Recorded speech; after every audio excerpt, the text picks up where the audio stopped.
Hi everyone, just wanted to share some tips on inventory management and trading that I've started to implement and continuing to refine. Never played PoE1, so by no means am I an expert, but hopefully you can pick up a thing or two that you may find useful. First, I would highly recommend getting the currency tab so your currency doesn't get lost in different tabs. Same thing goes for the gem tab or the skill tab and the flask tab. And the other tabs, you start seeing more of these items at a higher quantity throughout the mid and late game. Obviously, not everyone can afford to or is looking to invest money early on, and by no means is it required if you're just trying the game out or can manage with the free tabs provided.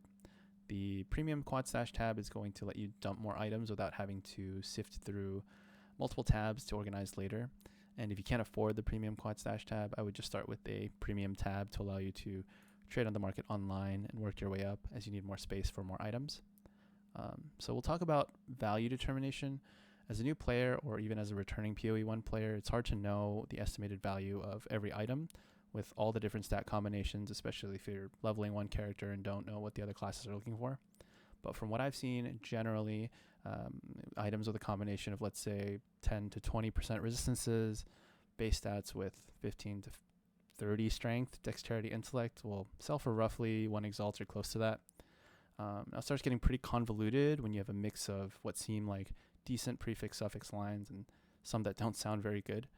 So if you're unsure of how good an item is, especially uniques, weapons, jewelry, I recommend setting those items for higher than they're likely worth.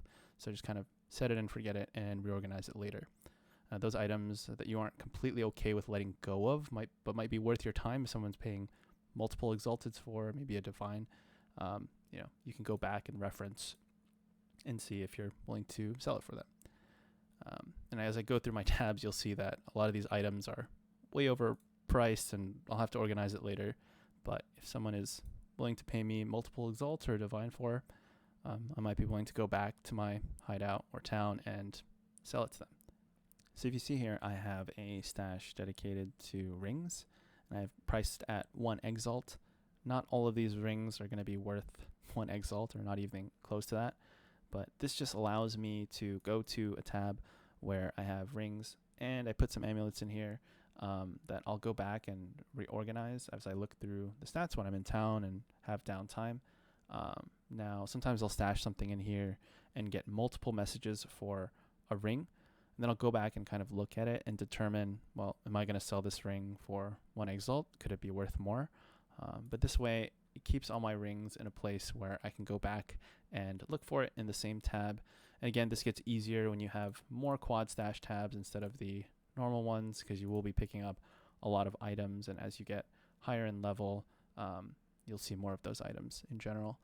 And so I can go back and reprice something. I can choose not to sell it. Yeah, so this is kind of how I organize my stash tabs. I do have to continue refining it, and finding more optimal ways of organizing your items will continue saving time in the long run.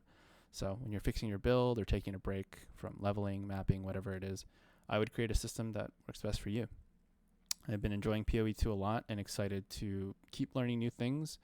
Let me know in the comments if you have any helpful tips that you'd like to share as well. Later.